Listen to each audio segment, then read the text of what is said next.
Better grades through reading and comprehension. What is reading? Reading is translating symbols we call words into images to our brain. Sometimes reading is for short term and sometimes reading is for long term. If we look at the word tiger, we get an image of an animal that has stripes, and we store it in our mind, and we use it for short term. And if we repeat the concept of tiger long enough or read about tigers long enough, it transfers into our long-term memory. Comprehension is the same thing. It translates symbols into images. But comprehension does not mean for long-term recall. Comprehension means that we must recall the information at a later time. Also, we must apply the knowledge at a later time.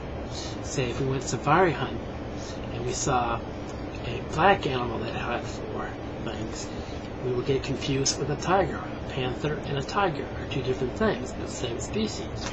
Or a tiger and an elephant. This is where our comprehension skill helps us. We can able to apply the knowledge that we learn through our reading and distinguish the difference between a tiger and an elephant. However, sometimes there are 4 barriers that prevent us from learning. And the first barrier is the Miss Know-It-All. The Miss Know-It-All syndrome, I call it, is a person who prevents or puts a blinder on them and forgets anything that is presented for them. For example, if a person wants to learn how to use a typewriter and has some knowledge of it, she's seen the TV where they hunt and peck on the keys, and they think that is typing. Well, that's not typing. Or they can see people like this. This is called the hunt and peck technique. That is not typing. So she says she knows it all, and she learns it. She doesn't know anything about typing when she graduates. She will make mistakes, and when she goes to a job interview, she will make mistakes. But a person who doesn't have a Miss Know-It-All will go in the classroom, even though she has some prior knowledge of typing, will say, okay, I understand the basics. Teach me something that I'll understand, whether it's at the basic level or at the advanced level. I don't care. Teach me. I want to learn. She would have a much higher chance of succeeding because she's open to new methods or new ideas that she never knew before. The third barrier to learning is called the gradient. When I went to college, I thought I was smart. I practiced this Miss Know-It-All syndrome. I only took college classes. I thought I'm a college student, I should know how to read. However, when I took this anatomy class the first semester, I got a D-. So I had to repeat it. During my second time, I started getting D+. A little bit better, passing, but won't get me where I wanted to go.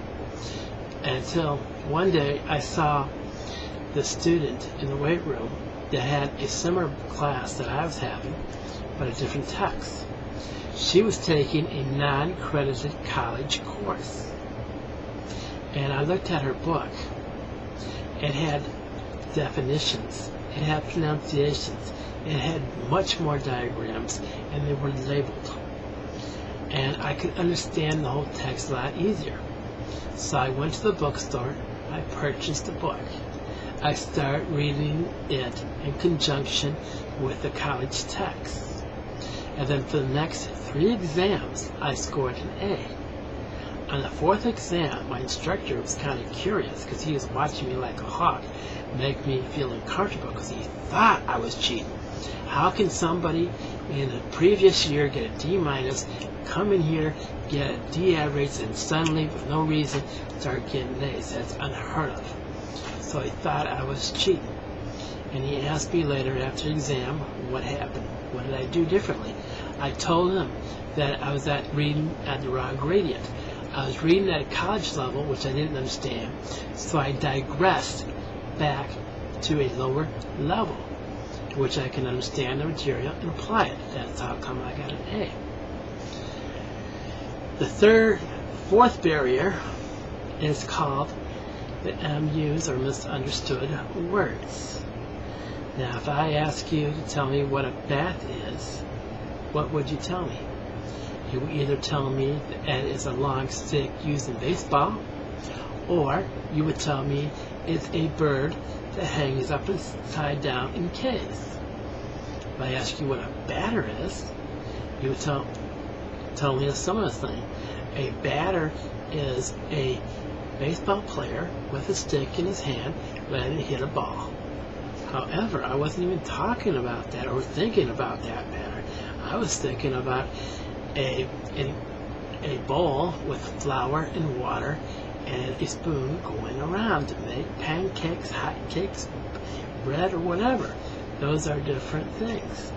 You got to understand the concept of what you're doing, and the best concept is to understand what the batter is. So go get the misunderstood word clear up. If you don't know what it is, use a dictionary. I talked previously that there are 4 types of dictionaries. The Oxford Exhaustive Dictionary, which is 22 volumes and over 6 feet long, which we're not going to be talking about ever. No one ever used it except for English teachers. The second one is called a College Dictionary, which has clear, concise words in it. Now, this dictionary is designed for college students who read on a regular basis or has command of the English language. There are 2 other dictionaries. Both have similar features, so we're going to be talking about both of them together. The first one is called the Immediate or High School Dictionary, and the second one is called the Grade School Dictionary, or the Thorndike. Both these dictionaries have similar features. They both have synonyms, antonyms, roots, suffixes, and sentences that will help you understand the words.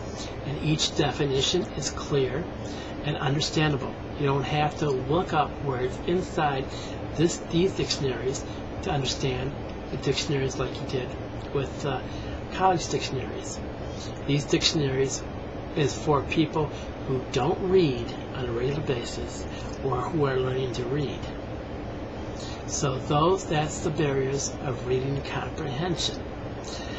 In part 2, we're going to continue developing our reading and comprehension skills.